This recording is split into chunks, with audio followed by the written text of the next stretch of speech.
¿Cómo se llama? Excelente, muy bien. Ahorita les voy a contar por qué se llama así. A mí siempre me gusta ponerle títulos así un poco medio llamativos, pero ahorita les voy a contar. Cuando ustedes vuelvan a releer este título, posiblemente se van a acordar de qué se trataba esta prédica. Antes de comenzar, yo quiero invitarlo a que usted haga algo muy personal. Esto es entre usted y Dios, no tiene que ver nada conmigo. La Biblia nos enseña que cuando nosotros adoramos a Dios no tiene que haber ningún estorbo en nuestra adoración. Jesús dijo que si nosotros vamos a ir a entregar nuestra ofrenda y vemos que alguien está molesto, tiene alguna situación con nosotros, dejemos nuestra ofrenda y vayamos a reconciliarnos con esa persona. No quizás porque la otra persona, puede ser que sea alguien que nos hirió a nosotros o puede ser viceversa, pero digamos lo que sea alguien que nos hirió a nosotros, no vamos a ir a buscar la reconciliación porque la otra persona se lo merezca precisamente, sino porque nuestro corazón necesita tener libertad, necesita estar libre para que Dios nos pueda hablar y Dios se pueda mover en nuestras vidas.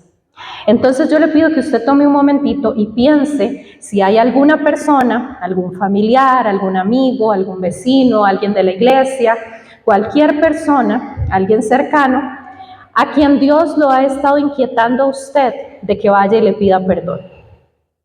Entonces usted piense, si alguien vino a su mente, pues entonces no lo ignore. Esa es la persona por la cual usted tiene que ir, ya sea a pedir perdón o perdonar.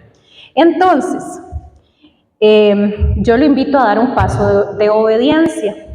Saque su teléfono, si usted tiene que hacerlo, si lo quiere hacer en este momento, y con un mensajito sencillo, solo poner, perdóname si en algo te fallé, deseo que estemos en paz. Y eso es un ejemplo, usted puede hacer lo que usted quiera, o decir perdón lo que usted quiera, lo puede hacer acá, lo puede hacer en su casa, si usted está preparado lo puede hacer acá.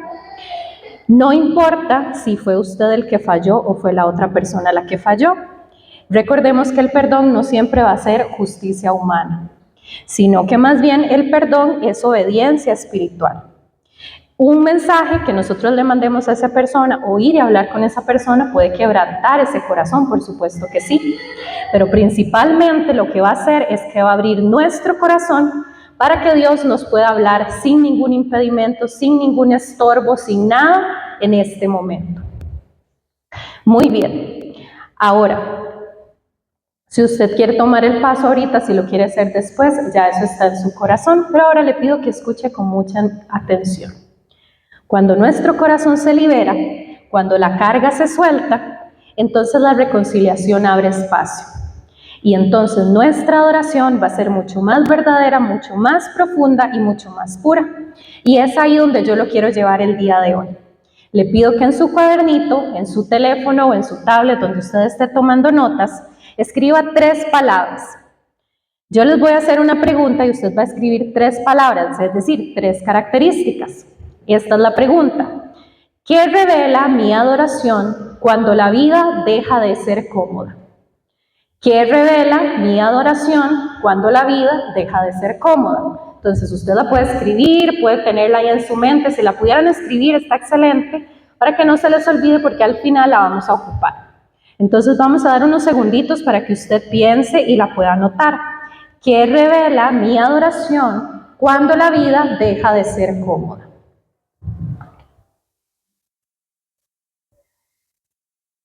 Solo 3 características, nada más.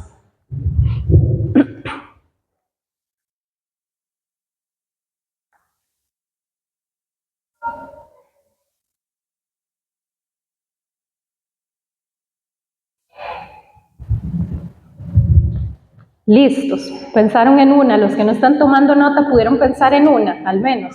¿Tienen una en la cabeza? Por lo menos una, sí, todos. ¿O no?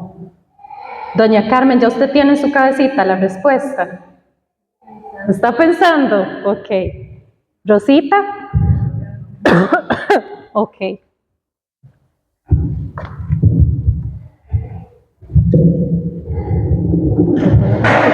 Está muy fuerte. Ah, ok.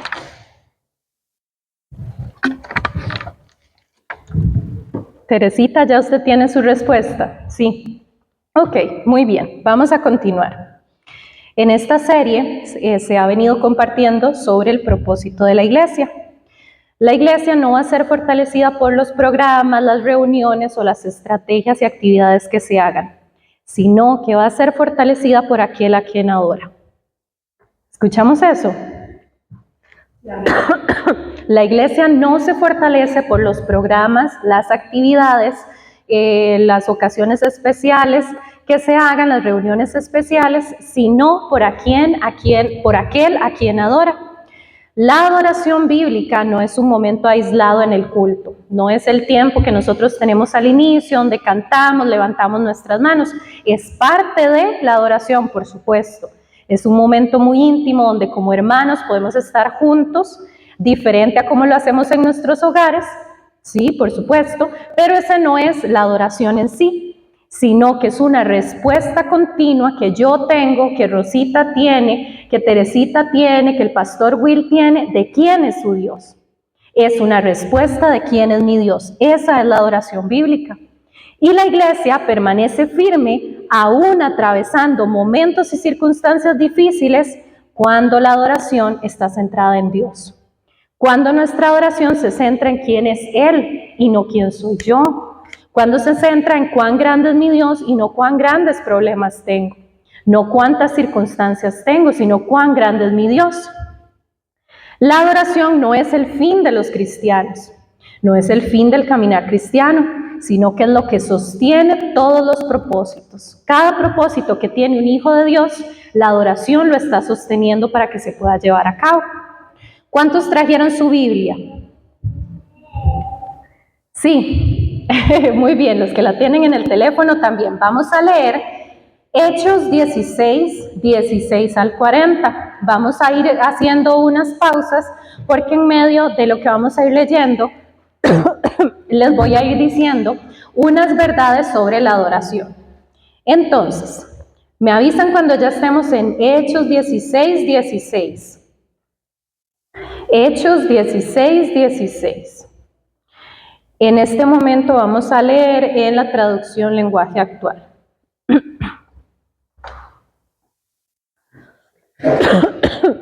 Aquí tengo, gracias. Muy bien, vamos a comenzar. Un día íbamos con Pablo al lugar de oración y en el camino nos encontramos una esclava. ¿A quién se encontraron? Muy bien. Esta muchacha tenía un espíritu que le daba poder para anunciar lo que iba a suceder en el futuro. De esta manera, los dueños de la muchacha ganaban mucho dinero. ¿Qué ganaban? Ok. La muchacha los seguía y le gritaba a la gente: estos hombres trabajan para el Dios Altísimo y han venido a decirles que Dios puede salvarlos. La muchacha hizo esto durante varios días, hasta que Pablo no aguantó más y muy enojado le dijo al espíritu: en el nombre de Jesucristo te ordeno que salgas de esta muchacha. Al instante el espíritu salió de ella. ¿Qué fue lo que pasó cuando Pablo le ordenó al espíritu? Salió de ella. Versículo 19. Pero los dueños de la muchacha, al ver que se les había acabado la oportunidad de ganar más dinero, llevaron a Pablo y a Silas ante las autoridades en la plaza principal. Allí les dijeron a los jueces: estos judíos están causando problemas en nuestra ciudad. Enseñan costumbres que nosotros los romanos no podemos aceptar ni seguir. ¿Ustedes se acuerdan si Pablo y Silas eran judíos? ¿Alguien se acuerda si ellos eran judíos? ¿Perdón? Pablo sí era judío. Ok, vamos a ver. Los jueces ordenaron que se les quitara la ropa, los golpearan en la espalda. Después de golpearlos bastante, ¿cuánto los golpearon? Los soldados los metieron en la cárcel y le ordenaron al carcelero que los vigilara muy bien. El carcelero los puso en la parte más escondida de la prisión. ¿En qué parte los puso? En la más escondida. Y les sujetó los pies con unas piezas de madera grandes y pesadas. Cerca de la medianoche, Pablo y Silas estaban llorando. ¿Estaban llorando? Pablo y Silas se estaban quejando. Pablo y Silas estaban reclamando. Pablo y Silas estaban orando y cantando alabanzas a Dios. Wow. Primera verdad sobre la adoración. La adoración nace de una convicción, no del confort, no de la ¿cómo se dice confort? Comodidad. No, Yasmincita, no se ría. No de la comodidad. La adoración nace de la convicción, no de la comodidad. ¿Qué significará convicción? Teresita, ¿qué será convicción? Ok. ¿Alguien más? Doña Giselle, ¿qué será convicción?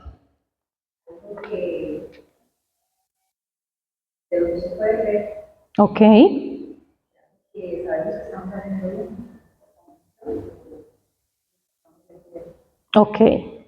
Ok.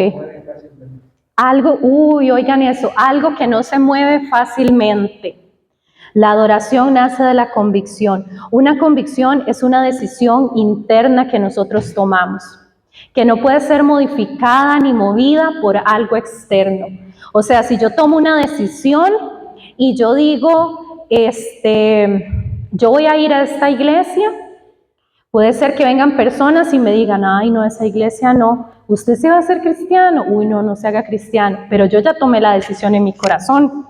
Entonces, sea lo que sea que pase afuera, no va a mover lo que yo ya tomé, no va a cambiar la decisión que yo ya tomé. Como por ejemplo, cuando uno toma una decisión de que uno se va a casar, pueden haber ya sea miles de hombres muy guapos, miles de mujeres muy guapas, pero ya uno tomó una decisión. En una película que estaba viendo con mi hermana, decía, el muchacho, porque lo estaban motivando a que se casara, yo no sé cuántos años tenía como 40 y algo de años y él no se quería casar, solo quería tener novia. Entonces él decía, es que imagínense, ¿cómo yo voy a decidir de todas las mujeres del mundo solo quedarme con ella? Eso es una convicción que yo decido a esa persona, yo elijo a esa persona por sobre cualquiera que esté allá afuera. Puede ser más guapa a mi parecer, puede ser más guapo a mi parecer, puede ser más inteligente, puede tener más plata, se puede vestir mejor, pero yo elegí a esa persona. Eso es una convicción. Entonces, cuando nosotros adoramos, no adoramos porque todo esté bien. Pablo y Silas, ¿dónde estaban? En la cárcel. ¿Qué les hicieron? Los golpearon, y aparte de que estaban todos golpeados en la cárcel, allá en lo más recóndito de la cárcel, quizás lo más oscuro, de fijo lo más oscuro de la cárcel, de fijo estaban sentados en unas bancas de cemento, de fijo estaba haciendo frío, esas heridas de fijo les estaban doliendo muchísimo, y aparte de eso estaban con unos grilletes en sus pies, y aquí decía que eran unas tablas de madera muy fuertes, muy pesadas. Pero ellos decidieron que el Dios que ellos tienen es más grande que esas circunstancias. Ellos no estaban cómodos, definitivamente no estaban cómodos, pero estaban convencidos de cuán grande es su Dios y que hay que adorarlo. La adoración verdadera nace cuando no existen razones humanas para adorar. Cuando no hay ninguna razón que me diga, ve y adora. Ahí es donde nace una adoración verdadera. La adoración fortalece cuando todo afuera intenta debilitarnos. La adoración no depende de que nuestra piel esté intacta, de que estemos sin enfermedades, de que estemos sin golpes, de que estemos sin situaciones en nuestro ser interior, en nuestra mente, sino de un corazón que se ha encontrado rendido a los pies del Padre. La fe que canta en una prisión es una convicción definitivamente, no es una emoción. Porque ellos no estaban ahí con la iglesia regocijándose de que estaban con todo su templo cantando y adorando. No, ellos estaban en un lugar donde todo intentaba debilitar su fe, pero su fe no fue debilitado. Vean en Habacuc 3, 17 al 18 dice, aunque no den higos las higueras, ni den uvas las viñas. Las higueras fueron creadas o están para dar higos. Las viñas fueron creadas, están para dar uvas. Ni aceitunas los olivos, aunque no haya en nuestros campos nada que cosechar, aunque no tengamos vacas ni ovejas, siempre te alabaré con alegría. ¿Por qué? Porque tú eres mi Salvador. La adoración que agrada a Dios no nace de lo que yo estoy sintiendo, sino de lo que yo sé. ¿Y qué es lo que sé? Que Dios es más grande que cualquier circunstancia que pueda estar atravesando. ¿Cuál era la verdad número 1? La adoración no nace ¿de qué? La convicción de la fe. Excelente. Número 2, la adoración dirige los ojos hacia Dios y no hacia el problema. La adoración no negó que ellos estaban pasando mucho dolor. La adoración no negó que a ellos les estaba doliendo, pero colocó su mirada en el lugar correcto. Ellos no estaban viendo sus grilletes, ellos no estaban revisándose las heridas el uno al otro, sino que ellos estaban viendo a ese Dios que sana. Ellos no estaban viendo las cadenas, sino que estaban viendo al Dios que trae libertad. En Salmo 121, 1 al 5 dice, levanto la vista hacia las montañas. ¿Viene de allí mi ayuda? En signo de pregunta, ¿viene de allí mi ayuda? Y él mismo se responde, mi ayuda viene del Señor, quien hizo el cielo y la tierra. Y oigan la promesa, Él no permitirá que tropieces. Él no permitirá que tropieces. ¿Cuántos pueden decir amén a esa palabra? Él no permitirá que tropieces. El que te cuida no se dormirá. ¿Cuántos les ha pasado que están quizás sus hijos, cuando los que tienen hijos ya grandes, cuando estaban pequeñitos y estaban enfermitos y uno se quedaba dormido, estaba tan cansado y solo se movían un poquito y uno ya se despertaba? Las mamás, ¿verdad? De fijo, los papás les pasa también. Sí, ok. Entonces se movían así un poquitito y uno, ¡ay, qué pasó, qué pasó! A mi mamá, a nosotros nos da un miedo despertarla porque verás que mi mamá está dormida y uno así. Amén. Y hace, ¡ah! Siempre, entonces lo asusta más a uno despertándose, pero vean acá, el que nos cuida, el que nos cuida, no duerme. Entonces, esa mamá o ese papá que se despierta inmediatamente, ve que su hijo va a vomitar y le pone inmediatamente el tarro. No vomitó afuera porque las mamás y los papás están en todas. Pero vean este ejemplo, el que nos cuida, no se duerme. Ahí está, viéndonos a cada uno de nosotros y cuidándonos. En efecto, el que cuida a Israel nunca duerme ni se adormece. Y usted póngale su nombre. El que cuida a Esther, y usted le pone su nombre. El que cuida a su nombre nunca duerme ni se adormece. El Señor mismo me cuida. Diga usted, el Señor mismo me cuida. El Señor está a mi lado como mi sombra protectora. La sombra no la vemos en este momento, pero la sombra está. Ahí está Dios cuidándote y cuidándome en medio de cualquier circunstancia. Por eso es que nuestros ojos tienen que estar en el lugar correcto, a donde tienen que ir. Ustedes han visto digamos que un juego, donde hay un palito de escoba o un palito de pala, que son más cortitos, y entonces se lo tienen que poner en la mano y caminar sin que se les caiga. ¿Lo han visto? Se lo ponen acá en la mano y el que llega más lejos es el que gana. Pues me pongo a jugar yo con eso con mi hijo. ¡Qué juego más difícil! Y uno está aquí concentrado, ¡ay, se cayó! Y uno intenta, ¡ay, se cayó! No hay manera. ¿Alguien lo ha jugado? ¿Nunca lo? Sí lo han jugado. No, es dificilísimo, ¿verdad, don Fran? Entonces estaba viendo un video donde explicaba cómo jugarlo. Resulta que uno normalmente viene, se pone el palito y ve aquí, en la mano. Y va moviendo la mano y se cae. Pero no, resulta que hay que verlo arriba, en donde empieza el palito. Y cuando uno ve dónde empieza el palito, sabe cuándo se va a caer y entonces lo mueve lo justo y lo necesario. Y no se cae el palito. Y de verdad lo intenté y no se cayó el palito. ¿Por qué? Porque mi mirada está puesta en el lugar correcto. No está puesto en el problema. Uy, tengo eso ahí, pesa, uy, que no se caiga. No, está puesto en el lugar correcto. Ahí va bien. No me centro en el problema, me centro en la solución. Entonces, eso era lo mismo que estaba haciendo Pablo y Silas. Ellos estaban centrados en cuán grande es su Dios, en el Dios que los está cuidando, en el Dios que los estaba protegiendo. Vamos a continuar leyendo, vamos al versículo 26. De repente, un fuerte temblor sacudió con violencia las paredes y los cimientos de la cárcel. En ese mismo instante, todas las puertas de la cárcel se abrieron y las cadenas de los prisioneros se soltaron. Verdad número 3. La adoración prepara el ambiente para la acción de Dios. La adoración prepara el ambiente para la acción de Dios.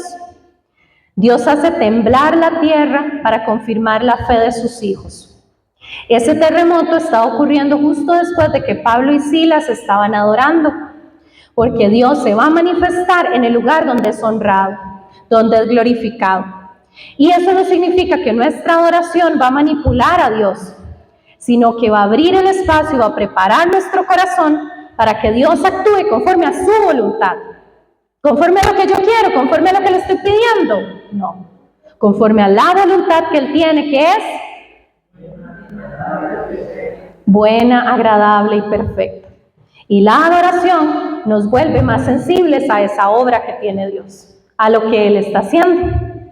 Seguimos con el versículo 27. Cuando el carcelero despertó y vio las puertas abiertas, pensó que los prisioneros se habían escapado. ¿Qué fue lo que pensó el carcelero? Entonces sacó su espada, imagínense, los jueces le dijeron, cuídeme a estos prisioneros. El carcelero llega y se duerme. ¿Qué puede pasar? Yo no creo que el rey esté contento de que se le hayan escapado los prisioneros. ¿Qué podría pasar por la mente de él al ver ese problema tan grande? Vamos a ver qué fue lo que pasó. Sacó su espada para matarse. Pero ahí Pablo le gritó, no te mates, estamos aquí. El carcelero pidió que le trajeran una lámpara y entró corriendo en la cárcel. Cuando llegó junto a Pablo y Silas, se arrodilló temblando de miedo. Luego sacó de la cárcel a los dos y les preguntó, señores, ¿qué tengo que hacer para salvarme? ¡Wow! Los golpean, los encierran en ese calabozo oscuro, los atan de pies, golpeados, adoran, alaban, sus ojos se fijan en el Padre, su mirada se fija en el Padre, no diciendo, uy, no me duele, no, diciendo, Señor, tú eres más grande, tú puedes sanar mis heridas, tú puedes quitar estas cosas que me pusieron en los pies y puedes traer libertad. Señor, tú me puedes sacar de la cárcel, pero si no lo haces, aquí te alabo, aquí te exalto, porque yo no necesito ver lo que estoy pidiendo, yo no necesito ver lo que necesito para alabarte, lo único que necesito es entender cuán grande es mi Dios. Entonces ellos cantaron, adoraron, viene un temblor, se abren todas las puertas y ellos salen corriendo aprovechando. No, se quedaron ahí y vean lo que pasó. El carcelero llegó, se arrodilló. ¿Cuán difícil es que alguien se arrodille? Si usted se pone a pensar, no cualquier persona va a llegar y se va a arrodillar. Al menos en nuestra cultura, ¿no? Correcto, más si es la autoridad. Pero ese carcelero, movido, llegó, se arrodilló y les dijo qué tengo que hacer para ser salvo. Verdad número 4, la adoración genera testimonio al mundo. El carcelero estaba a un paso de la desesperación. La adoración abrió una puerta para la salvación. La adoración abre puertas para aquellos familiares, aquellos amigos, aquellas personas que están al borde de la desesperación puedan encontrar un camino hacia la salvación. Y es lo que nosotros hemos estado viendo, amén. La fe en el dolor es un sermón que cualquier persona no va a ignorar definitivamente. La adoración rompe esas cadenas visibles e invisibles, abre puertas al Evangelio y convierte espectadores, convierte quienes estaban viendo en buscadores de la verdad de Dios. Ahora nos damos cuenta por qué la adoración es tan importante, por qué la adoración la necesitamos tanto en nuestras vidas. Porque la adoración mueve el propósito por el cual nosotros estamos en esta tierra. Sin la adoración, ¿cuál ejemplo estamos dando? ¿Y la adoración era solo cantar? No, la adoración es cuando yo tengo una revelación quién es mi Dios y yo camino como Él me pide que camine. Cantar y adorar es una manera en la que yo le demuestro que soy obediente.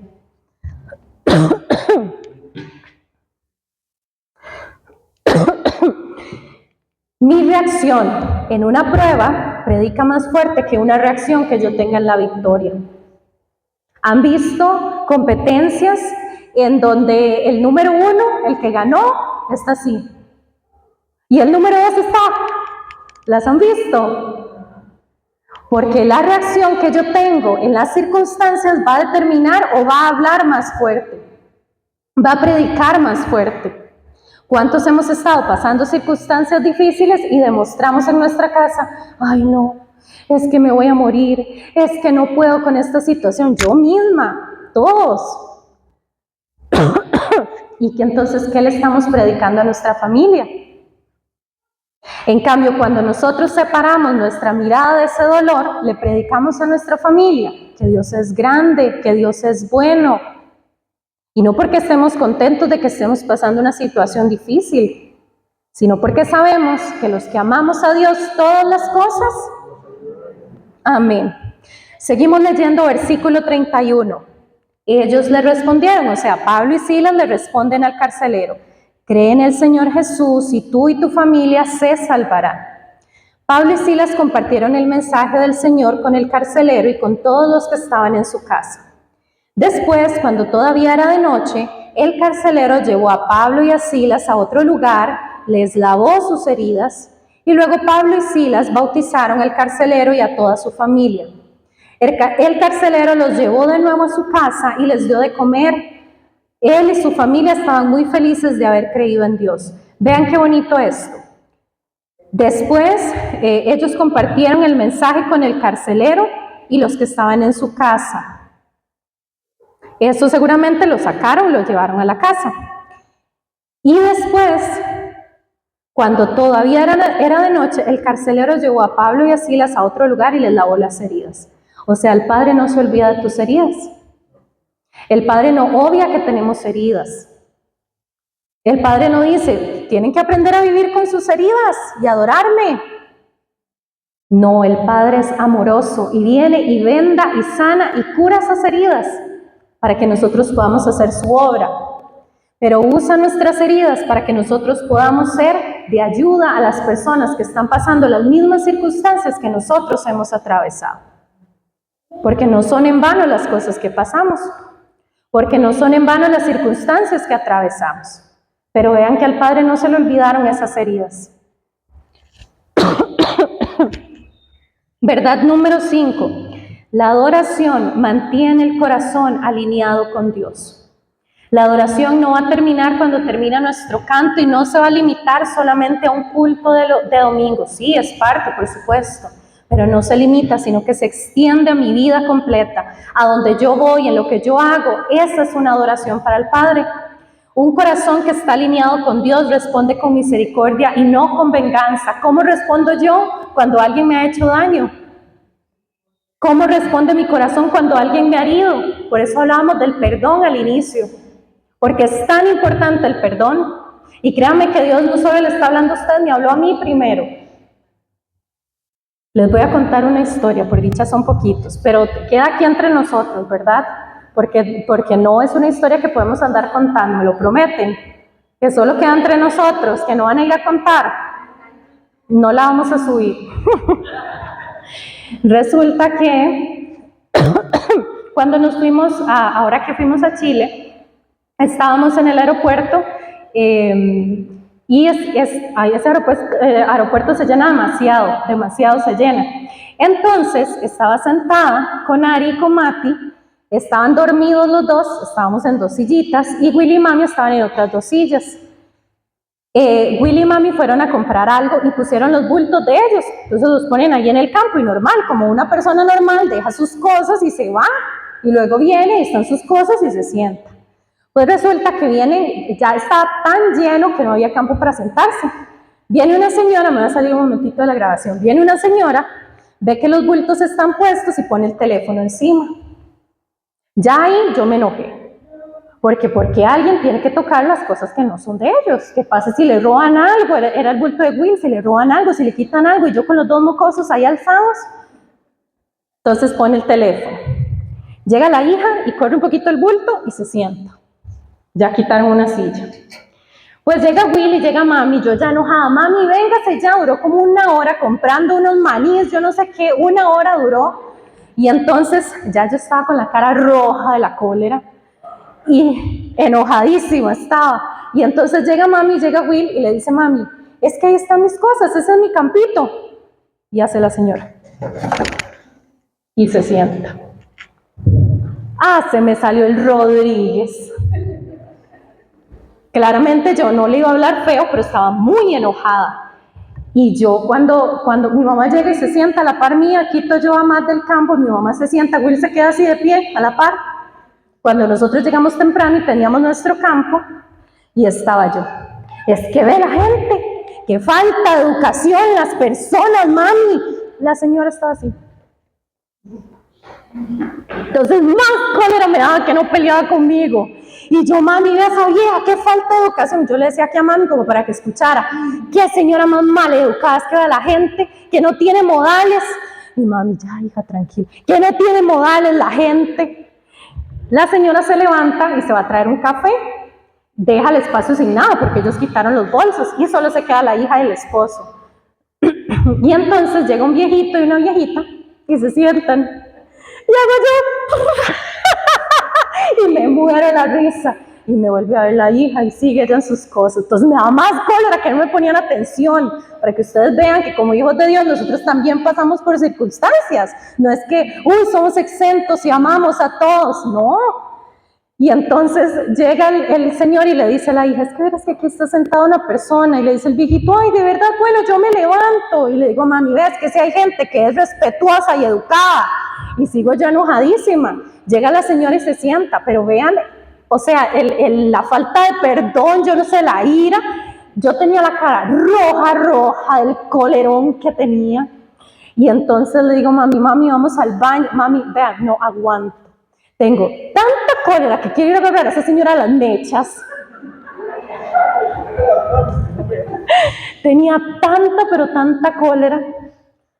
Ahí termina la historia. La señora no iba a pelear conmigo, la señora no me volvió a ver, la señora no me terminó, no le interesó que yo estuviera enojada. ¿Quién es la que se lleva el colerón? ¿Quién es la que tiene esa raíz ahí que yo todavía me acuerdo y hasta se me paran los pelos? ¿De qué me sirvió? La señora no se quitó, Will se tuvo que quedar de pie, Will, que fue el que le quitaron el campo, estaba tranquilo así. Y yo enojadísima y yo sentada, enojada. ¿De qué nos sirve ese enojo desmedido por un campo? Ya nos íbamos. ¿De qué nos sirve estar enojados con las personas que están alrededor? Pablo y Silas actuaron con misericordia, entendiendo que Dios con ellos había tenido misericordia. ¿Se acuerdan quién era Pablo? Saulo de Tarso. Ellos actuaron con misericordia. No les importó que el carcelero los metió ahí, les puso esos grilletes en las piernas, no les importó que los golpearan injustamente, porque no fue con justicia, fue injustamente. Ellos actuaron con misericordia. Entonces, la adoración va a transformar una reacción natural en nuestras vidas por una compasión sobrenatural. Y no quizás porque se lo merezcan, pero porque ellos han estado con el Padre y entienden que la misericordia que Dios tuvo con ellos la tienen que mostrar con los demás. Y entonces ahí Dios me hablaba y confrontaba mi corazón también, porque ¿por qué tengo que pelear de esa manera y por qué me tengo que enojar de esa manera? No tiene sentido. ¿Qué me va a ayudar? ¿Llevarme el colerón, el hígado ahí todo inflamado? Solo yo y Will tranquilo. Y yo, Will, vaya a pelear por su campo, puje al Señor o algo. Y el pastor tranquilo, ahí se quedó de pie. El evangelio fluye naturalmente de un corazón que ha estado en su presencia.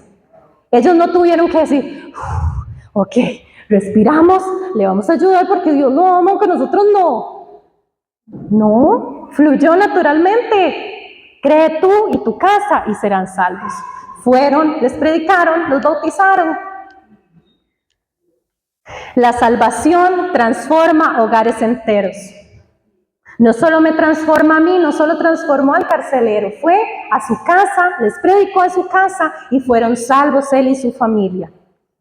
La gracia que salva también sana relaciones. El que antes estaba en custodia, ahora le sirve, el que antes estaba custodiando, ahora le está sirviendo a ellos. La adoración produce gozo y el gozo produce obediencia. En la adoración, Dios trajo gozo sobre sus vidas a pesar de las circunstancias, y entonces cuando vino el momento de demostrar y de aplicar ese gozo, fueron y predicaron con obediencia, con misericordia y con amor. Romanos 12:1, por eso, hermanos míos, ya que Dios es tan bueno con ustedes, les ruego que dediquen toda su vida a servirle y a hacer todo lo que a Él le agrada. Así es como se le debe adorar. ¿Cómo se le adora a Dios? Haciendo lo que a Él le agrada. Versículo 35. Por la mañana los jueces enviaron unos guardias a decirle al carcelero que dejara libres a Pablo y a Silas. El carcelero le dijo a Pablo, ya pueden irse tranquilos, pues los jueces me ordenaron dejarlos en libertad. Pero Pablo le dijo a los guardias, nosotros somos ciudadanos romanos. Los jueces ordenaron que nos golpearan delante de toda la gente de la ciudad, nos pusieron en la cárcel sin averiguar primero si éramos culpables o inocentes. Y ahora quieren dejarnos ir sin que digamos nada y sin que nadie se dé cuenta. Pues no nos iremos, que vengan ellos mismos a sacarnos. Los guardias fueron, le contaron a los jueces. Al oír los jueces que Pablo y Silas eran ciudadanos romanos, se asustaron mucho. Entonces fueron a disculparse con ellos, los sacaron de la cárcel y les pidieron que salieran de la ciudad. En cuanto Pablo y Silas salieron de la cárcel, se fueron a la casa de Lidia y allí vieron a los miembros de la iglesia y los animaron a seguir confiando en Jesús. Luego Pablo y Silas se fueron de la ciudad. Entonces ellos salen de la cárcel y se van a pelear con los jueces. Y se van a pelear con la gente que los maltrató, que les pegó. No, ellos salieron de la cárcel y fueron a predicar, fueron a la casa de Lidia, fueron a compartir con la iglesia, después de que estaban probablemente todavía doloridos, porque ese dolor no se va a quitar con solo que les curen y les venden las heridas, fueron a la iglesia. Y entonces eso nos lleva a nuestra última verdad, verdad número 6, la adoración prepara a la iglesia para su misión. La adoración no debilita la valentía, sino que la fortalece. Un corazón que ha estado con Dios no le va a tener miedo a los hombres. La adoración no solo va a sostener al adorador, sino que sostiene a toda la iglesia. Y una iglesia que adora está lista para avanzar. Una iglesia que adora está lista para avanzar, está lista para cumplir el propósito por el cual Dios lo trajo a esta tierra. Como conclusión, la adoración que agrada a Dios no es un evento, es un estilo de vida. Es convicción, no comodidad. Es enfoque, no distracción. Es testimonio y no rutina. Es preparación, no una emoción pasajera. Yo no le canto o le alabo a Dios, yo no vivo con obediencia a Dios solamente porque Él me da lo que yo quiero, solamente porque ese día estoy feliz y estoy contenta, sino porque tengo una revelación de quién es Dios. Y la iglesia se fortalece cuando adora en todo tiempo, en todo lugar y en toda circunstancia. Es decir, yo me fortalezco cuando adoro a Dios, aun cuando estoy llorando. Adoro a Dios cuando estoy riendo. En todo momento, es que no hay un momento en el que yo no voy a adorarle. En todo momento, en toda circunstancia, pase lo que pase. Y para terminar, ¿se acuerdan las palabras que escribieron? ¿Tienen por lo menos una en la mente? ¿Todos? ¿Sí? ¿Tienen en la mente ustedes la palabra? Vamos a escribir ahora una característica con la cual lo vamos a contrarrestar. Entonces, por ejemplo, si yo puse que mi adoración a Dios en los momentos en los que no era cómoda era débil, entonces yo voy a poner que mi adoración va a ser ahora firme. Es una promesa que yo hago a Dios y un objetivo que vamos a tener en nuestras vidas. Mi adoración ya no va a ser una adoración débil, ya no va a ser una adoración que solamente cuando todo esté bien. ¿Cuántos hemos corrido y nos alejamos del Padre cuando todo está mal? ¿Cuántos hemos dicho, Señor, aquí estoy, leo la Biblia, te amo, pero nuestro corazón está alejado de Él? Ayer leí una frase que decía, ¿cuántas veces en mi vida le he servido a Dios sin Dios conmigo? ¿Cuántas cosas he hecho creyendo que son para Dios, pero Él está muy lejos de ahí? Pueden ser cosas buenas, pero mi relación con el Padre ha estado apagada. Pero mi relación con el Padre ha estado a poquitito porque estoy con algo aquí en mi corazón y no me deja adorarle como se lo merece. Pero ¿a cuántos les ha pasado que toman la decisión y dicen, no, Señor, soy tuya, me entrego, aquí está mi vida, aquí está lo que soy y no quiero nada de vuelta? Y Dios los fortalece en medio de esa circunstancia. ¿Dónde queremos estar? El ser humano está cargado de decisiones, su vida está cargada de decisiones. Yo a mi hijo le digo, mi amor, usted decide si quiere consecuencias, si quiere bendiciones. ¿Qué queremos en nuestras vidas?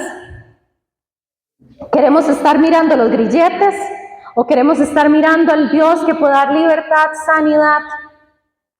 Ayer leí en mi devocional que Dios no solo nos perdona, sino que nos limpia, nos restaura, limpia toda la contaminación que hay en nuestro interior, que nos hace tomar las decisiones incorrectas, que nos hace reaccionar con enojo. No solamente nos perdona porque lo hiciéramos, sino que nos restaura, nos cambia. ¿Para qué? Para que no lo volvamos a hacer. Porque ¿qué sentido tendría ser perdonado y seguir yendo a pecar? Por ejemplo, vean este ejemplo. El perrito de Debo. Nos cuenta Debo que lo baña. Yo no sé quiénes tienen mascotas aquí. Ok, solo Teresita. Bueno, ok. Entonces, baña el perrito, queda oliendo riquísimo. Ok, le seca el pelito, lo baja y lo primero que hace, llega y se tira al barro. O sea, ni siquiera fue que se bajó de la cama y se fue a caminar por la cama. No, al barro, y no contento con poner las patitas, se pone todo el cuerpo. ¿Cuántos hacemos eso? Señor, perdóname. Ay, no, mejor ya no. Y me voy al bar. Tenemos que aprender a tomar decisiones. Porque las decisiones no es porque me sienta feliz, porque me sienta triste. Las emociones están ahí porque son buenas, porque nos ayudan, porque dan límites. Pero las emociones no son buenas consejeras. Yo busco a Dios, lo alabo, soy obediente porque tengo una convicción en mi corazón. No porque todo el mundo haga eso. Y nadar contra corriente es cansado y es difícil. Pero ay del premio que tendremos al final de ese camino tan hermoso. Hoy el Señor nos llama a dar un paso más profundo, más honesto y más real en nuestra adoración. No importa si usted viene cansado, si viene confundido, si viene cargado, o incluso si viene celebrando.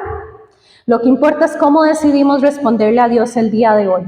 Y por eso esta enseñanza lleva por título, cuando la cárcel se convierte en altar. Porque el lugar que era creado para destruirlo se convirtió en el lugar donde Dios se manifestó con más fuerza y con más poder. Así que yo le pido que usted se ponga de pie, vamos a darle una aplicación a esta predicación y vamos a adorar al Padre. Yo le pido que usted incline su rostro, que usted cierre sus ojitos.